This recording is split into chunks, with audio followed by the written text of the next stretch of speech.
Picture this. You've just dropped 5 grand on a dream trip to Italy. You're standing at the check-in counter at JFK, bags packed, passport in hand, ready for the vacation of a lifetime. And the gate agent looks at her screen, shakes her head, and tells you you're not getting on the plane. Why?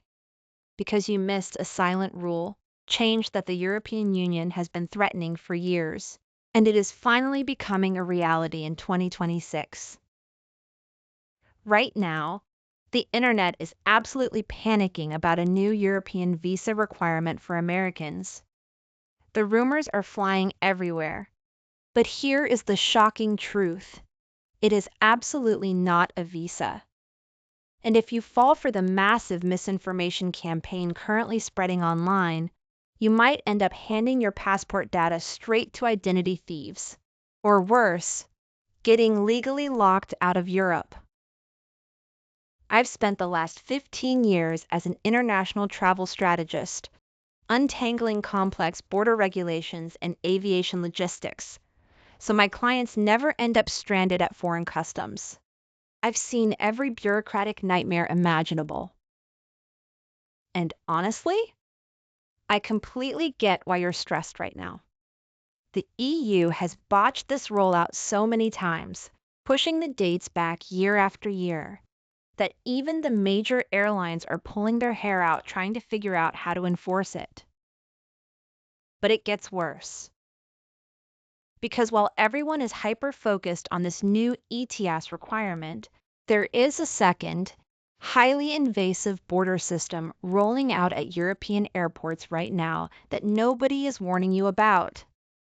I know this sounds crazy, but stick with me, because missing this distinction is the #1 reason travelers are going to face massive delays this year. Before we unpack exactly how to bulletproof your 2026 travel plans in the rest of this video, if you want to stay ahead of the curve on global travel rules so you never get caught off guard at the airport, hit that subscribe button.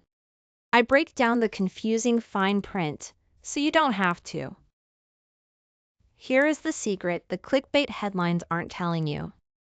ETIAS stands for the European Travel Information and Authorization System. For decades, U.S. citizens have enjoyed the luxury of just booking a flight to Paris or Rome and waltzing right through customs with nothing but a blue passport. Those days are officially over. Starting in late 2026, you will be required to apply for digital preclearance before you are even allowed to board a commercial flight or cruise ship headed to 30 European countries. Now, you might be asking, wait, Sarah, I heard this was starting this summer. That right there is the biggest myth circulating the internet today. The official ETIAS launch has actually been pushed to the fourth quarter of 2026. If you are traveling to Europe this summer, you do not need an ETIAS yet. But here is where the trap is set. Because the system isn't fully active yet, opportunistic scammers have flooded Google with fake application portals. They are targeting confused American tourists, charging them $50 to $100 for a document that doesn't even exist yet. When the real system goes live, the official fee is going to be exactly €7, less than a cup of coffee at the airport. If you jump the gun and try to buy your ETIAS today, you are just throwing money at a scam. What you do need to worry about right this second is the EES, the Entry-Exit System. This is the real reason European borders are going to be an absolute circus this year.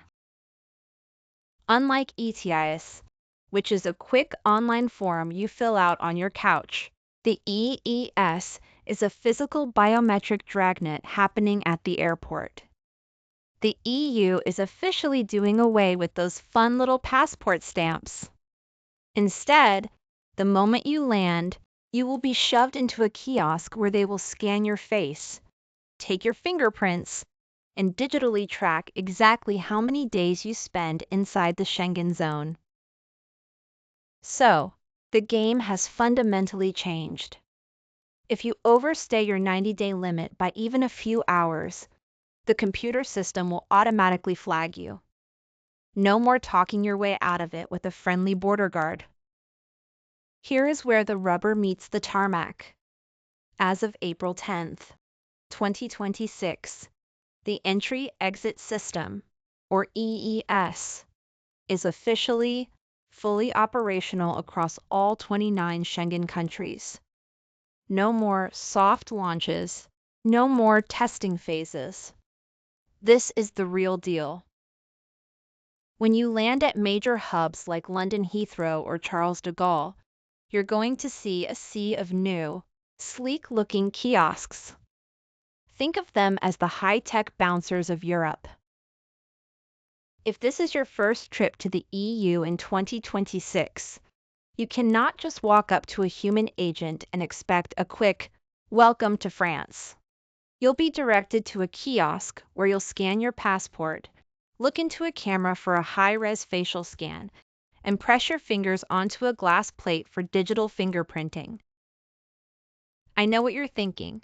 Sarah, I already did this when I got my global entry or my US passport.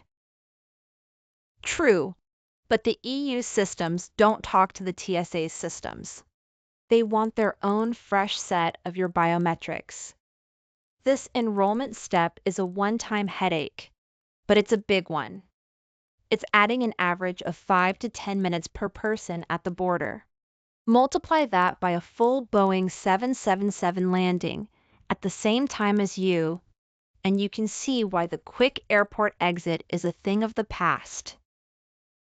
But it gets even more surgical. This system isn't just taking your picture, it's building a digital stay clock that is linked to your biometric identity.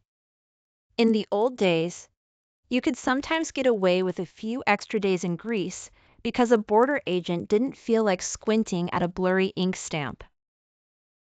In 2026, that's over. The EES calculates your 90 out of 180 days allowance with mathematical precision. The second you scan your passport to leave, if that clock shows 91 days, the system flags you instantly. You aren't just looking at a fine, you're looking at a potential multi-year ban from the entire European continent. Now, you might be asking, what if I'm just transiting through Frankfurt on my way to Egypt? Here's the secret. If you stay behind the international transit line, you're fine. But the moment you step through to grab a bratwurst or change terminals in a way that requires passing immigration, you are in the system. Here's the silver lining, though, and this is a tip most people are missing. Once you've done this deep enrollment once, your data stays in the system for 3 years. On your next trip, you'll be able to use the automated e-gates, which are significantly faster. The pain is almost entirely front-loaded on that first 2026 trip. But there is a massive catch. If you make one tiny, common mistake during that kiosk session, you could accidentally flag yourself as a security risk before you even leave the airport. I've seen seasoned travelers get tripped up by the simplest things, like wearing the wrong glasses or not realizing their passport chip is slightly damaged. Ready to see the exact step-by-step for the ETIAS application so you don't get scammed by those fake websites? So, we've covered the chaos at the airport, but now we need to talk about the paperwork you have to handle before you even leave your house. If you are planning a trip for the holidays in 2026 or early 2027, this is your mission-critical checklist. The EU has officially confirmed that ETIAS will go live in the last quarter of 2026. But here's the kicker. They just raised the price. What was supposed to be a tiny €7 fee has been bumped to €20, about $23 for everyone between the ages of 18 and 70. Now, I know $23 isn't going to break the bank for a European vacation, But the real cost isn't the money, it's the potential for a silent rejection. When you go to the official EU portal, and please, for the love of your bank account, avoid any site that doesn't end in .europa.ue. You're going to be asked a series of background questions. We're talking about your education, your job, and even past travel to conflict zones. Here is the secret. 95% of you will be approved in minutes by a computer algorithm. But if you have a common name,